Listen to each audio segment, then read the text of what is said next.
Padre, nosotros queremos pedirte que tú seas con nosotros ahora en la exposición de tu palabra. Señor, cuánta necesidad tenemos de ti. Ven y bendícenos, háblanos y prepara nuestros corazones para recibir tu palabra, porque te lo pedimos en el nombre de Jesús. Amén. Si yo preguntara a los creyentes que están hoy aquí y aún les pidiera que levantaran la mano, no lo voy a hacer. Pero si yo le preguntara, ¿cuántos de ustedes anhelan crecer espiritualmente y ser cada vez más semejantes al Señor Jesucristo? Yo estoy seguro que todos responderían afirmativamente. Todo verdadero cristiano quiere ser más santo. Todo verdadero cristiano quiere ser más fructífero. Todo verdadero cristiano quiere crecer en su comunión con Dios. De la misma manera, yo supongo que todos los cristianos aquí quieren estar en una iglesia saludable, una iglesia que sea un instrumento en las manos del Señor para la proclamación del Evangelio, para ayudar a los creyentes a seguir avanzando hacia la madurez espiritual. Todos deseamos cosas similares en un grado o en otro. Pero si algo aprendemos en el capítulo 17 del Evangelio de Juan, que comenzamos a estudiar la semana pasada, es que ninguna de estas cosas van a ocurrir a menos que dependamos de Dios en oración. ¿Escuchaste eso, mi hermano? Tú quieres crecer espiritualmente. Tú quieres estar en una iglesia saludable. Tú quieres que más pecadores vengan a oír el Evangelio y pasen de la muerte a la vida. Eso no va a suceder sin oración. Eso no va a suceder sin oración. Como vimos en el mensaje anterior, en este capítulo nosotros tenemos el privilegio de escuchar una conversación privada entre Dios el Padre y Dios el Hijo la noche antes de su arresto y de su crucifixión. El Señor Jesucristo acaba de impartir sus últimas instrucciones a los discípulos en el discurso del aposento alto que estudiamos hace unas semanas atrás, pero ahora intercede por ellos delante de su Padre Celestial, porque Él sabe que la oración es una rueda indispensable en la maquinaria de la providencia divina, como decía Spurgeon. Cristo sabía que el Dios soberano ha determinado llevar a cabo su obra en la iglesia y en el mundo a través de la oración. Ahora, mi hermano, piensa en esto.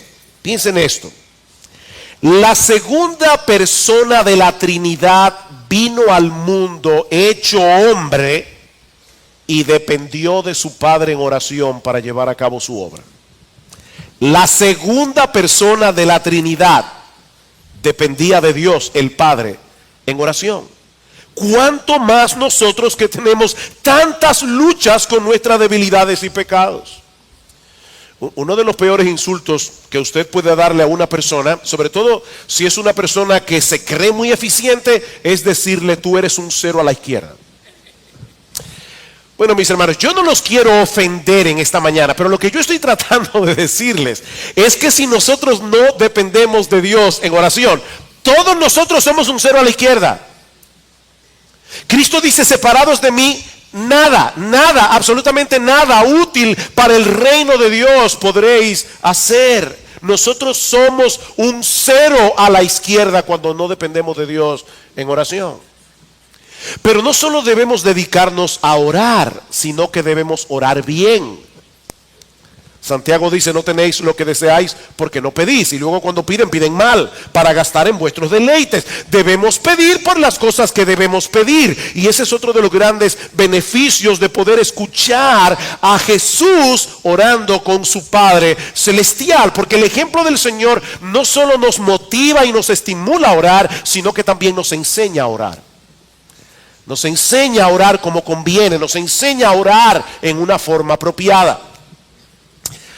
Debo recordarles, hermanos, que aquí estamos en terreno santo, que aquí estamos escuchando una conversación entre el Hijo y el Padre.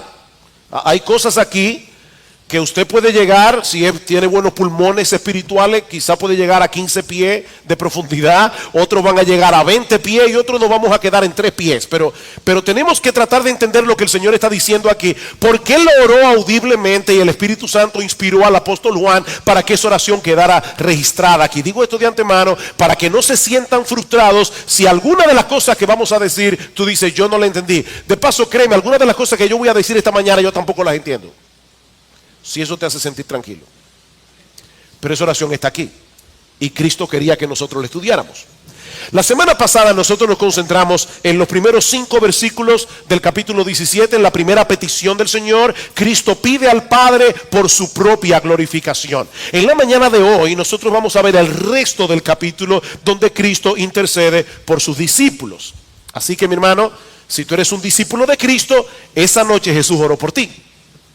Pero antes de pasar a considerar lo que Jesús pide por sus discípulos, debemos ver en primer lugar cómo Cristo los describe aquí. Porque esa es la base que sustenta todo lo que Él va a pedir por ellos en oración. En otras palabras, Él pide por ellos lo que pide porque ellos son lo que son. Sonó muy profundo eso. Él pide por ellos lo que pide porque ellos son lo que son. Vayan al versículo 6 hasta el versículo 10. He manifestado tu nombre, recuerden, es Cristo orando al Padre. He manifestado tu nombre a los hombres que del mundo me diste, tuyos eran y me los diste y han guardado tu palabra. Ahora han conocido que todas las cosas que me has dado proceden de ti, porque las palabras que me diste les he dado y ellos las recibieron y han conocido verdaderamente que salí de ti y han creído que tú me enviaste.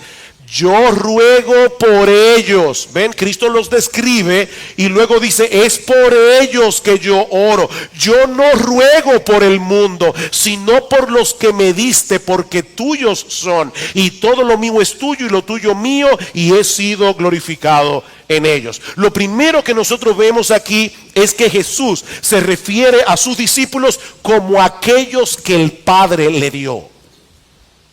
Y eso es algo que se repite varias veces en esta oración. Nosotros llegamos a ser discípulos del Señor Jesucristo porque en la eternidad, antes de la fundación del mundo, Dios el Padre nos escogió para salvación y en un momento dado Dios el Padre nos regaló a Dios el Hijo. Vean el versículo 6 otra vez. He manifestado tu nombre a los hombres que del mundo me diste. Tuyos eran y me los diste. Versículo 9.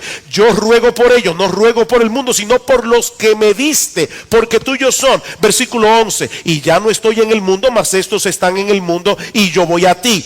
Padre Santo, a los que me has dado, guárdalos en tu nombre. Versículo 12. Cuando estaba con ellos en el mundo, yo los guardaba en tu nombre. A los que me diste, yo los guardé. Versículo 24. Padre, a aquellos que me has dado, quiero que donde yo estoy, también ellos estén conmigo. Los que me diste. Mis hermanos, aunque eso te parezca increíble, nosotros somos el regalo de Dios el Padre para el Dios el Hijo.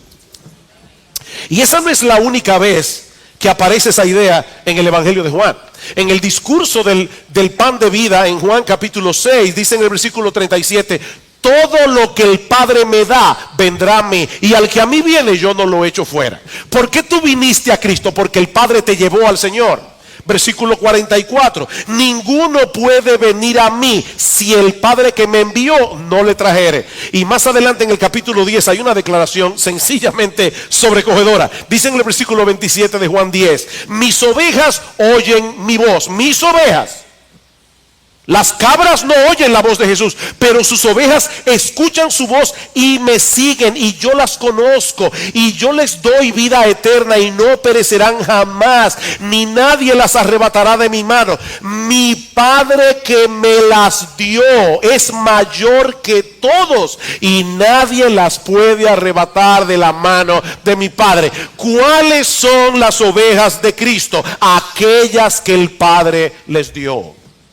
Nosotros pertenecíamos al Padre por causa de su elección y Dios el Padre promete entregarnos como un obsequio a Dios el Hijo por medio de la redención. Pastor, yo no entiendo eso. Sí, esa es una de las cosas que yo tampoco entiendo. Yo solamente estoy diciendo lo que enseñan claramente estos textos. Nosotros somos el regalo de Dios el Padre a Dios el Hijo. Por supuesto, es importante hacer una aclaración aquí para que a nadie se le suban los humos a la cabeza. ¿Verdad? Wow. Mira qué pieza le regaló el Padre al Hijo. Uno siempre, no es por nada, ¿verdad? Pero uno siempre regala lo mejor que uno tiene. Y el Padre me escogió a mí, nada más y nada menos que a mí, para hacer el regalo que Él le dio al Hijo. No. Vamos a echar el cassette para atrás. Bueno, el cassette ya no se dice. No sé lo que vamos a echar para atrás, pero échalo para atrás. Porque un CD no se puede echar para atrás. No sé cómo hacerlo ahora, la ilustración. Jesús es el regalo de Dios para nosotros. Y nosotros somos el regalo de Dios para Jesús. Pero en ambos casos es Jesús el que recibe la gloria, no nosotros. Déjeme explicar esto mejor. Cuando tú le das un regalo a alguien, el beneficiario es el receptor, ¿verdad? El que recibe el regalo. Y el que se lleva la gloria y recibe la gratitud es el que lo da. Bueno, Dios el Padre nos regaló a Jesús. Pregunta, ¿quiénes son los beneficiarios de ese regalo? O sea, el regalo de Jesús para nosotros. Obviamente los beneficiarios somos nosotros. ¿Y quién recibe gloria? Dios el Padre, que fue el que nos entregó a Jesús. Pero ahora estamos diciendo que nosotros también somos el regalo de Dios el Padre para Dios el Hijo. Y ahora yo te pregunto, en este intercambio de regalos, ¿quién es el beneficiario? ¿Y quién recibe la gloria?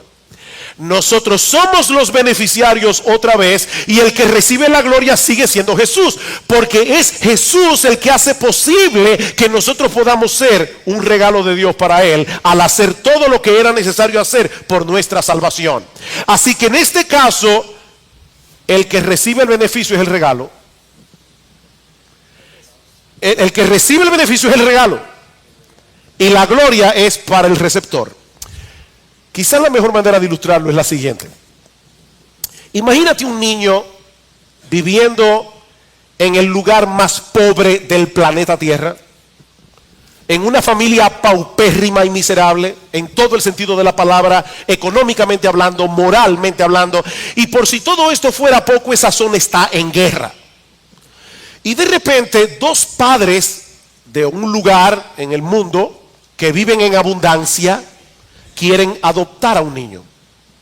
Y van a esa zona y toman a este niño en adopción.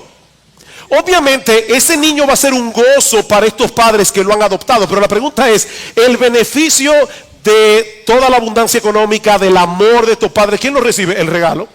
En este caso, el niño que es adoptado.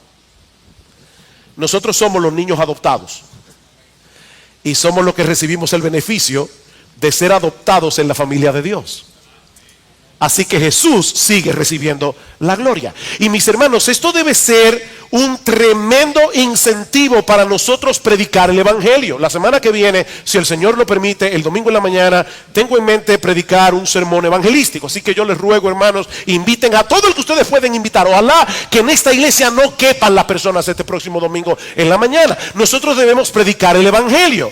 A pesar de la incredulidad y de la dureza de corazón que nosotros vemos en el mundo, tenemos que entender que hay regalos de Dios allá afuera que todavía no han sido entregados a Jesús.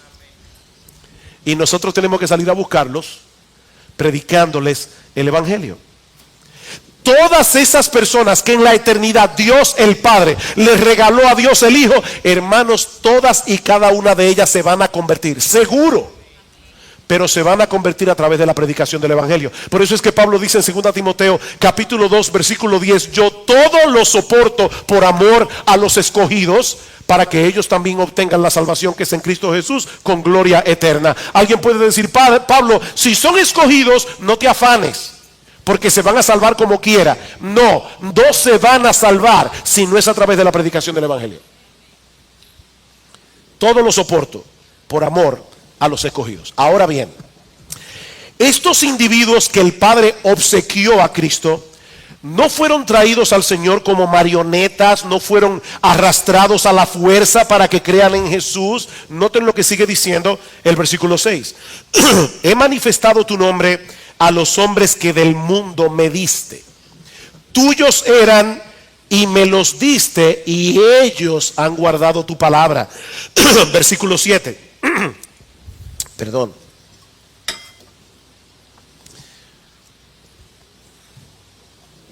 Ahora han conocido que todas las cosas que me has dado proceden de ti, porque las palabras que me diste les he dado, y ellos las recibieron y han conocido verdaderamente que salí de ti, y han creído que tú me enviaste.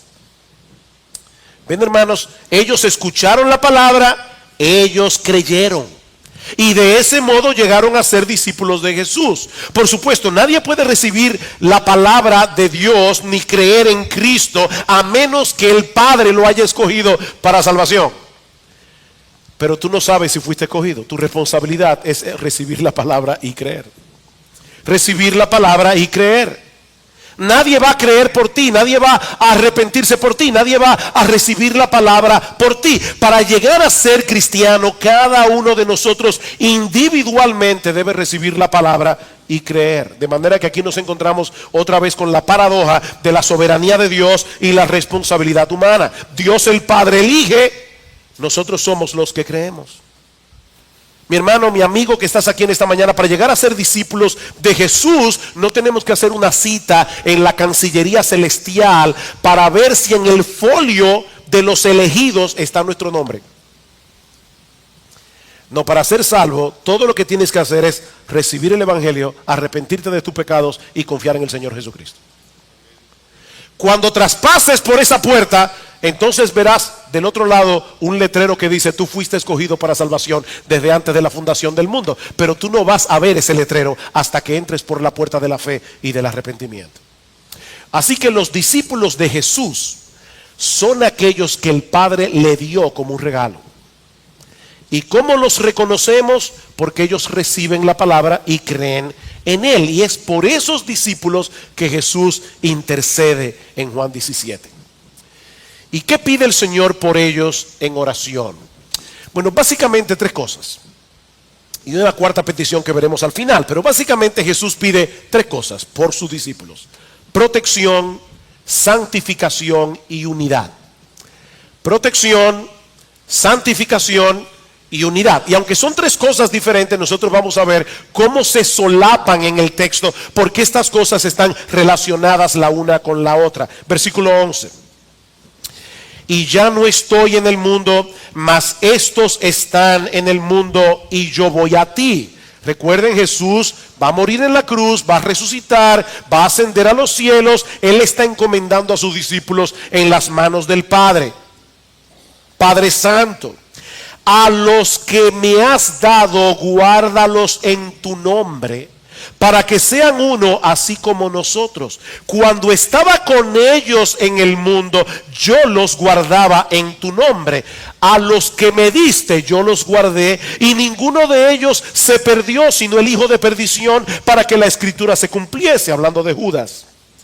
Pero ahora voy a ti, y hablo esto en el mundo para que tengan mi gozo cumplido en sí mismos. Yo les he dado tu palabra y el mundo los aborreció, porque no son del mundo como tampoco yo soy del mundo. No ruego que los quites del mundo, sino que los guardes del mal. Hace muchos años, todavía estábamos en la iglesia de la México con Tiradentes, en el edificio de la México. Me llama una persona por teléfono y me dice la secretaria: pastor, lo llama un argentino. Resulta que hacía poco tiempo un pastor amigo me había dicho: mira, va a haber un pastor de Argentina que va a ir a República Dominicana y quiere conocerte. Así que yo pensaba que esa persona era el pastor del que me había hablado este otro pastor.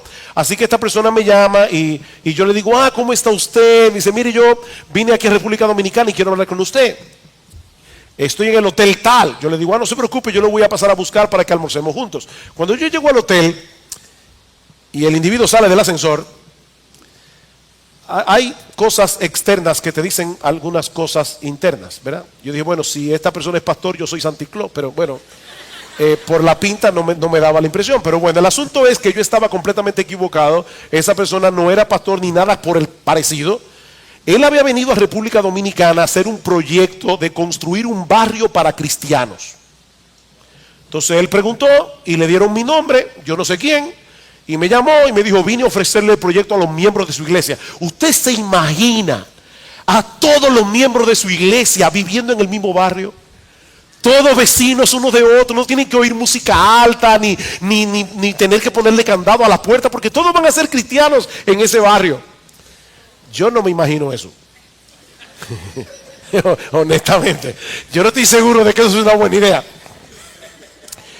Pero yo le decía, mire, la verdad es que a mí no me interesa ese proyecto. En primer lugar, porque Cristo no nos mandó a que viviéramos en comunas. Cristo no nos quiere sacar del mundo. Cristo quiere que nosotros estemos en medio del mundo para que podamos ser sal y luz del mundo. Yo no sé si alguna vez usted ha comido aguacate, pero el aguacate no se sala por control remoto. La sal tiene que entrar en contacto con el aguacate para que le dé sabor. Nosotros somos la sal del mundo. Cristo no quiere sacarnos del mundo. Cristo no quiere que nos vayamos a vivir en un monasterio, ni que hagamos un barrio de cristianos, a pesar del colmadón que tienes al frente. Cristo no quiere eso. No te ruego que los quites del mundo, yo te ruego que los guardes del mal en el mundo. No son del mundo, como tampoco yo soy del mundo. El Señor está consciente de todos los peligros que los creyentes van a tener que enfrentar en este mundo, porque ahora son de Cristo y ya no pertenecen al mundo. Eso es algo que ya vimos cuando estudiamos en el aposento alto, Juan capítulo 15 versículo 18. Si el mundo os aborrece, sabed que a mí me ha aborrecido antes que a vosotros. Si fuerais del mundo, el mundo amaría lo suyo, pero porque no sois del mundo, antes yo os elegí del mundo, por eso el mundo os aborrece. Y es a la luz de esa realidad que ahora Cristo le pide al Padre que guarde a sus discípulos. Porque Él se va. Ya no estoy en el mundo, mas estos están en el mundo. Yo voy a ti, Padre Santo, a los que me has dado, guárdalos en tu nombre. Guárdalos en tu nombre. Cuando estaba con ellos en el mundo, yo los guardaba en tu nombre. Yo los guardaba. Pero ahora me voy. Ahora, mis hermanos, ¿qué tipo de protección es la que el Señor está pidiendo aquí? Porque como decíamos hace un momento, los cristianos tienen que enfrentar muchos problemas por el hecho de ser cristianos en un mundo que aborrece a Cristo, incluyendo persecución y martirio. Dice en el capítulo 16, estas cosas os he hablado para que no tengáis tropiezo. Os expulsarán de las sinagogas y aún viene la hora cuando cualquiera que os mate pensará que rinde servicio a Dios. ¿Cómo congeniamos estas dos peticiones? Padre, guárdalos en tu nombre. A ustedes los van a perseguir y algunos de ustedes van a tener que dar su vida por el Señor Jesucristo. ¿Qué clase de protección es la que el Señor está pidiendo aquí? Yo pienso que la clave está en esa pequeña frase que aparece en los versículos 11 y 12, en tu nombre. Padre Santo, a los que me has dado, guárdalos en tu nombre. Versículo 12, cuando estaba con ellos en el mundo, yo lo guardaba en tu nombre. ¿Qué es el nombre de Dios? El nombre de Dios es la revelación de su carácter, es la revelación de todo lo que Él es. Nadie puede llegar a ser salvo a menos que conozca al Padre tal cual el Hijo lo revela en su palabra. Noten en el versículo 6 otra vez, he manifestado tu nombre a los hombres que del mundo me diste.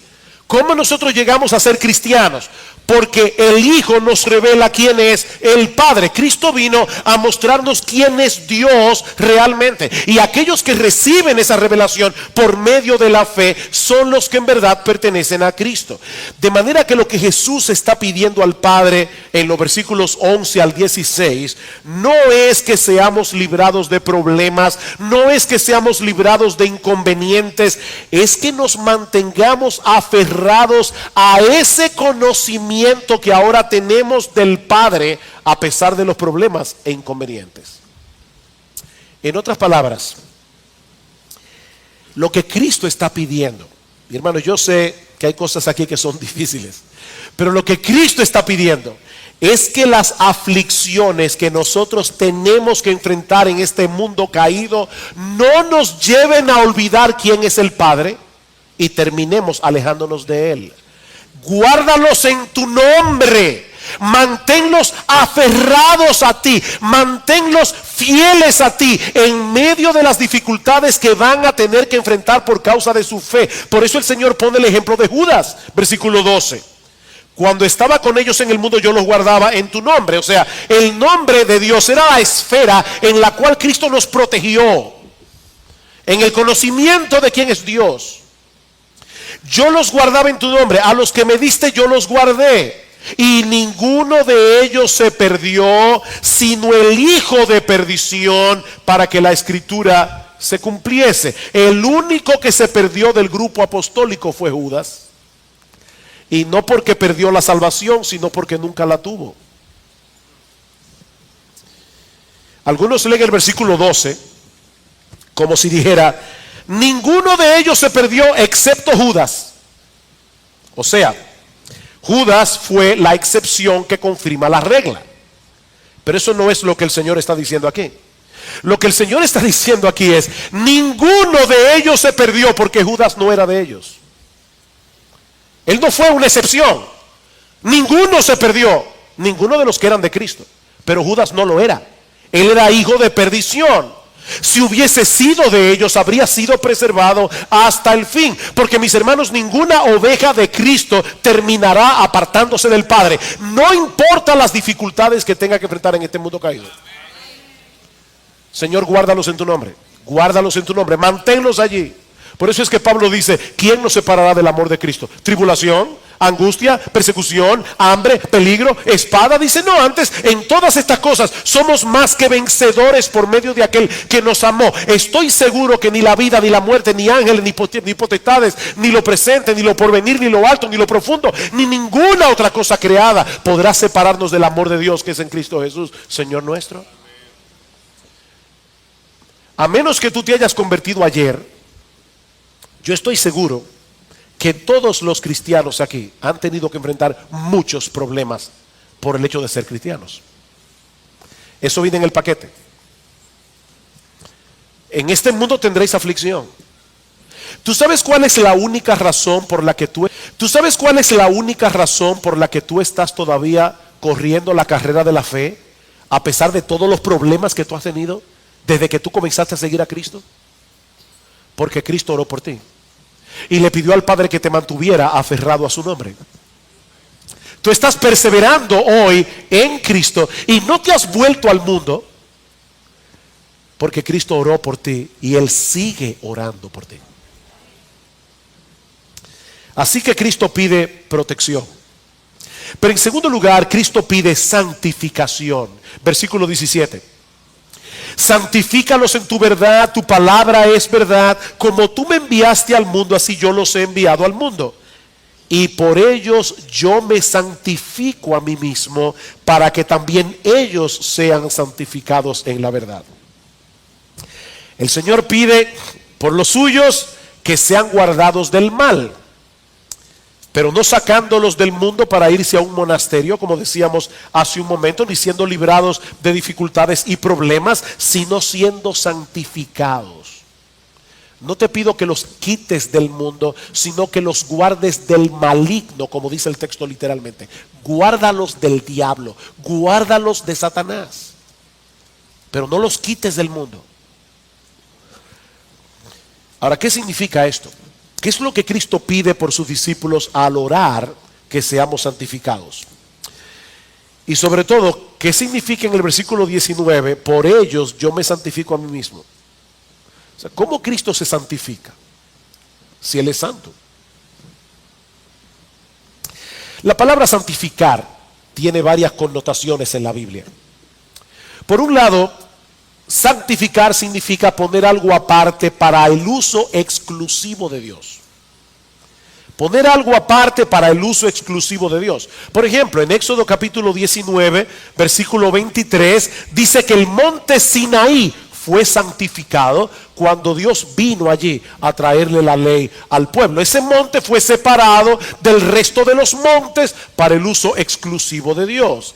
Es en ese sentido que se usa la palabra santificar en el versículo 19 para referirse a Cristo. Dice, y por ellos, es decir, por causa de ellos, a favor de ellos, yo me santifico a mí mismo. Cristo fue apartado, Cristo fue consagrado por Dios el Padre para llevar a cabo la redención de su pueblo. Él fue puesto aparte por el Padre para redimir a su pueblo.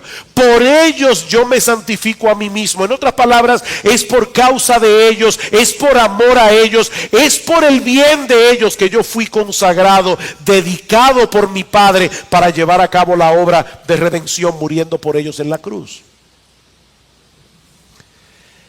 Y sobre la base de esa obra redentora de Cristo en la cruz, nosotros somos santificados.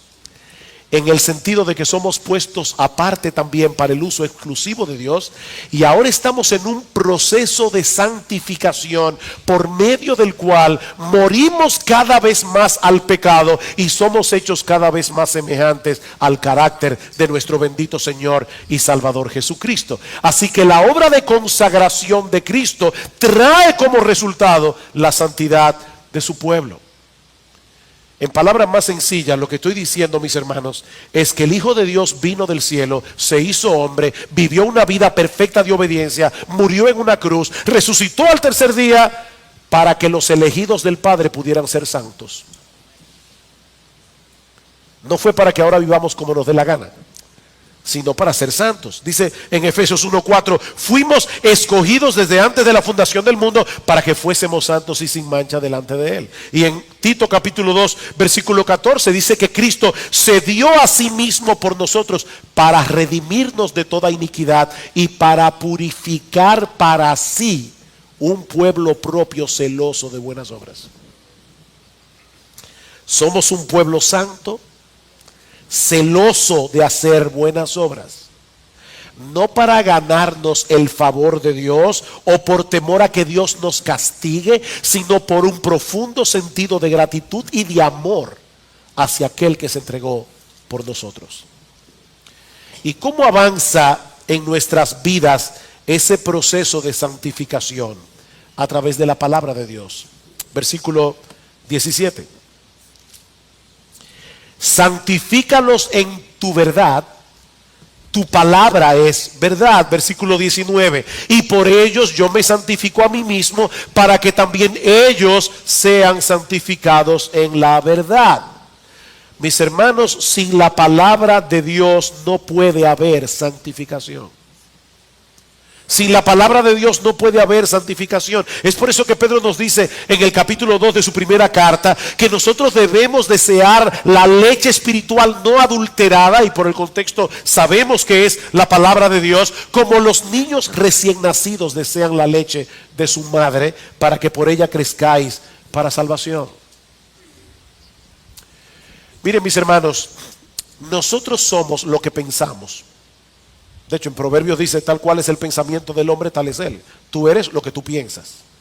El problema es que nosotros llegamos a Cristo con un montón de ideas distorsionadas sobre muchas cosas. Y solo la luz de la palabra de Dios puede expulsar de nuestras mentes todos esos conceptos erróneos que trajimos del mundo y que no nos mueven a vivir conforme a la voluntad de Dios. Es por la renovación de nuestro entendimiento que somos transformados, dice Pablo en Romanos 12. Y en la medida en que somos transformados por la palabra de Dios, en esa misma medida nos consagramos a Él. Somos apartados para Dios. Cristo fue consagrado y enviado al mundo para redimirnos de toda iniquidad, de manera que nosotros también fuéramos consagrados y enviados a ese mismo mundo con la misión de dar a conocer lo que Él llevó a cabo en la cruz del Calvario. Versículo 18, como tú me enviaste al mundo, así yo los he enviado al mundo. Mi hermano, tú eres un misionero de Cristo en el mundo.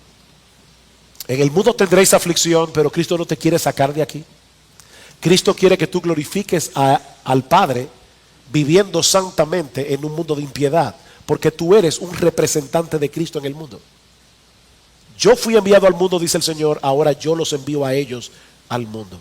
Y lo que el Señor está pidiendo al Padre en oración es que nosotros seamos santificados a través del poder de su palabra, obrando en nuestras vidas.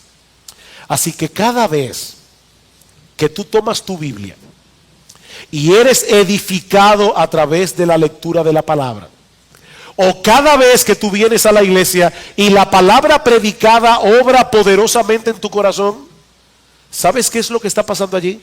Que el Padre le está respondiendo al Hijo esa oración. Dios el Padre le dice: Padre, yo te pido por mis discípulos que tú los santifiques en la verdad. Tu palabra es verdad. Cada vez que en tu lectura privada de la palabra de Dios, cada vez que en la iglesia la palabra predicada obra en tu corazón, es porque el Padre está respondiendo esa oración de Dios el Hijo. De hecho, honestamente, hermanos, ¿qué es más fácil? ¿Leer la Biblia o ver televisión? ¿Qué es más fácil? Leer la Biblia. No, eso no es verdad. Eso no es verdad. Nosotros tenemos que luchar con nosotros mismos para leer la Biblia. ¿Cómo es posible que los creyentes lean regularmente la Biblia a pesar de la dificultad que hay en nosotros para leer su palabra? Porque el Padre está respondiendo esa oración de Dios el Hijo. Cada vez que tú vences la indisposición de tu corazón y tomas la Biblia y la lees, y la lectura de la Biblia te hace bien y te santifica, es porque Dios el Padre está obrando en ti, porque Jesús oró por ti. A veces tú no quieres venir a la iglesia. No, pastor, eso nunca me pasa. Yo todos los domingos me levanto. Yo vengo con mucho gusto a la iglesia todos los domingos, pero hay días que son malos. Y tú te agarras a ti mismo, te levantas de la cama y te traes a la iglesia. Y resulta que ese día la palabra de Dios obra en tu vida en una forma especial. ¿Qué es lo que está pasando allí? Que Dios el Padre le está respondiendo la oración a Dios el Hijo. Y por eso te ocurren esas cosas. Así que, querido hermano, si tú quieres ver un mayor crecimiento espiritual en ti, lee la palabra, empápate de la palabra, memoriza la palabra y pídele a Dios en oración lo mismo que Cristo le pide por ti: santifícame en tu verdad, tu palabra es verdad. Pero hay algo más que Cristo le pide al Padre en oración, y es unidad. Unidad. Cristo pide protección, Cristo pide santificación, Cristo pide unidad. Versículo 20: mas no ruego solamente por estos, sino también por los que han de creer en mí por la palabra de ellos. O sea, tú y yo estamos incluidos en esta oración.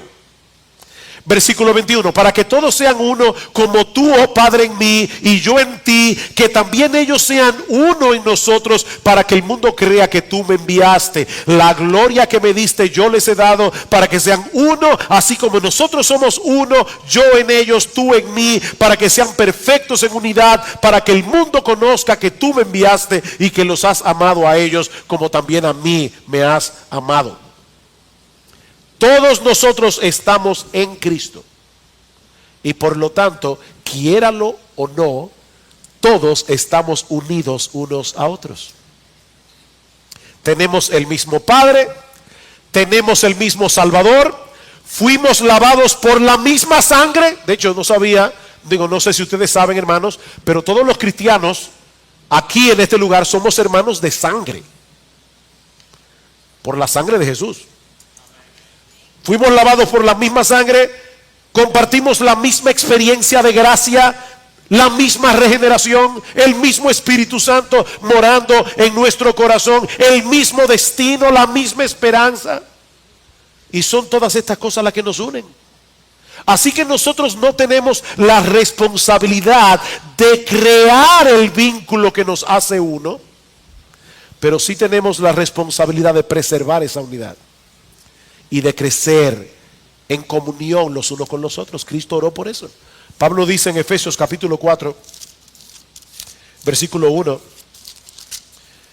dice: yo pues, preso en el Señor, os ruego que andéis como es digno de la vocación con que fuisteis llamados, con toda humildad y mansedumbre, soportándoos con paciencia los unos a los otros en amor, solícitos en guardar la unidad del Espíritu en el vínculo de la paz. Tenemos que ser solícitos en guardar la unidad que ya Cristo compró para nosotros en la cruz.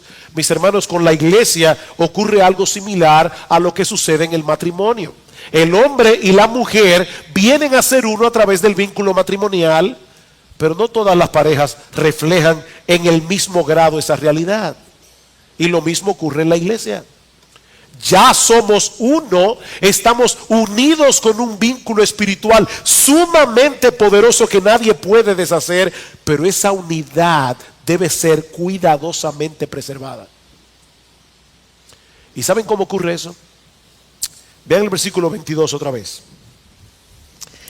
La gloria que me diste, yo les he dado para que sean uno. Hermanos, déjenme hacerles una pregunta. ¿Cuál fue la gloria que Dios el Padre le dio a Dios el Hijo?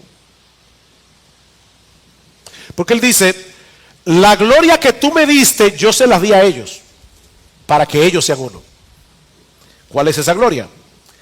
La gloria de ser exaltado después de su humillación al venir al mundo como hombre y morir por nosotros en una cruz, como vimos la semana pasada.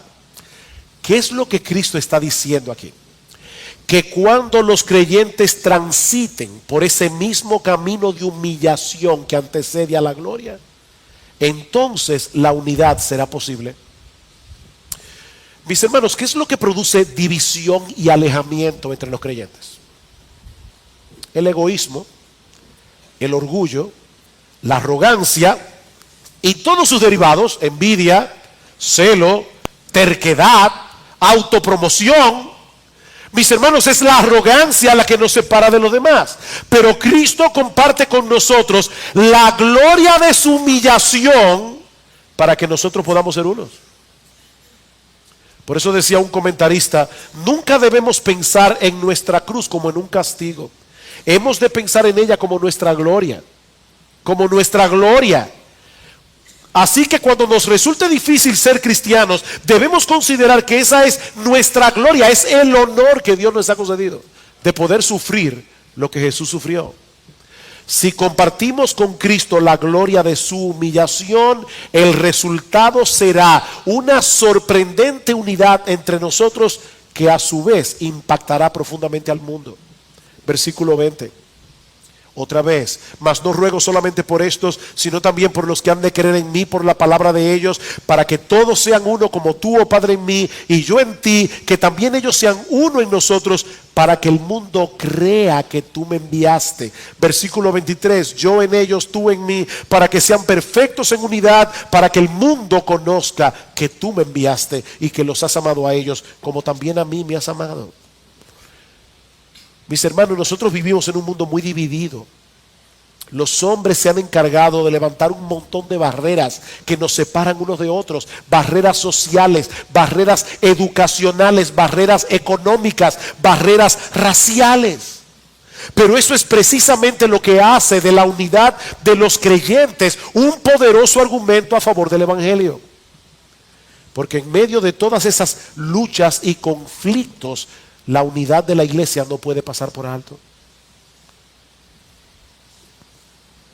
Hay personas que piensan que las iglesias deberían agruparse por sectores.